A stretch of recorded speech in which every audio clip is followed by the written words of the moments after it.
Bismillahirrahmanirrahim. Assalamu alaikum my dear friends. This is Tayyaba Ijaz. Welcome to my channel Psychology and Information by Tayyaba Ijaz.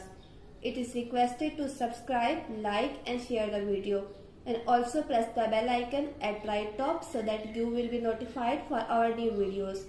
Let's start with today's topic. आज का हमारा topic है branches of psychology.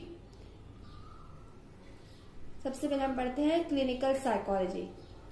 Clinical psychology में हम study करते हैं कि कैसे किसी के साइकोलॉजिकल डिसऑर्डर्स को डायग्नोज करना है और उनका कैसे ट्रीटमेंट करना है, कैसे किसी की behavioural problems, mental problems, emotional problem, health problem को एड्रेस करना है और उनको कैसे सॉल्व करना है। ये सब हम क्लिनिकल साइकोलॉजी में पढ़ते हैं। नेक्स्ट है कॉग्निटिव साइकोलॉजी। कॉग्निटिव साइकोलॉजी में हम स्टडी करते हैं कि हम नॉलेज एनवायरनमेंट से कैसे हासिल करते हैं और उसे कैसे आगे अप्लाई करते हैं, कैसे अपने मेंटल प्रोसेस को यूज करते हैं, कैसे किसी चीज के बारे में सोचते हैं, किसी चीज के बारे में क्या फील करते हैं, किसी चीज के बारे में हमारे क्या इमोशन है, ये सब हम कॉग्निटिव साइकोलॉजी में स्टडी करते हैं। कॉग्निटिव साइकोलॉजी में हम हायर मेंटल प्रोसेस की स्टडी करते हैं like memory, attention, thoughts, feelings, learning. ये सब हम कॉग्निटिव साइकोलॉजी में स्टडी करते हैं कि हम इन्वायरमेंट से क्या चीज हासिल कर रहे हैं, उससे कितना अपनी मेमोरी में स्टोर कर रहे हैं, किसी चीज के बारे में क्या सोच रहे हैं, हमारी फीलिंग्स क्या है, हमारे इमोशन क्या है, ये सब हम कॉग्निटिव साइकोलॉजी में स्टडी करते हैं। नेक्स्ट है educational psychology. Education mean to get something, to get knowledge.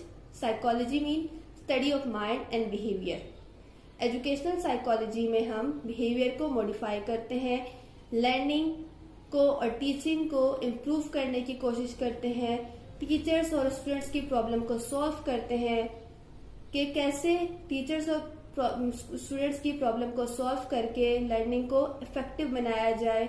ये सब हम एजुकेशनल साइकोलॉजी में स्टडी करते हैं।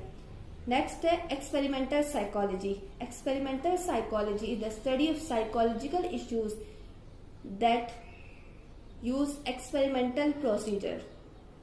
इसमें हम एक्सपेरिमेंट करते हैं, साइकोलॉजिकल इश्यूज को फाइंड आउट करने के लिए हम लैब में टेस्ट करते हैं, एक्सपेरिमेंट्स करते हैं। फॉर एग्जाम्पल कि हमने देखा बच्चे एग्रेसिव हैं, उन्हें गुस्सा आ रहा है, आपस में लड़ रहे हैं, तो उसके पीछे क्या रीजंस है उसे फाइंड आउट करने के लिए हमने एक्सपेरिमेंट किया। हमने 2 ग्रुप लिए, एक ग्रुप पे कुछ बच्चे रखे और एक ग्रुप में कुछ बच्चे रखे। तो जब हमने एक्सपेरिमेंट किया तो हमें पता चला जो बच्चे एग्रेसिव कार्टून देख रहे हैं उनमें गुस्सा है। इस तरह हमने एक्सपेरिमेंट से साइकोलॉजिकल इश्यूज को फाइंड आउट किया। नेक्स्ट है सोशल साइकोलॉजी। सोशल साइकोलॉजी में हम स्टडी करते हैं कि कैसे लोग सोचते हैं, क्या वो फील करते हैं और वो क्या बिहेव करते हैं सोसाइटी में और उसका दूसरों पे क्या इफेक्ट होता है। ये सब हम सोशल साइकोलॉजी में स्टडी करते हैं।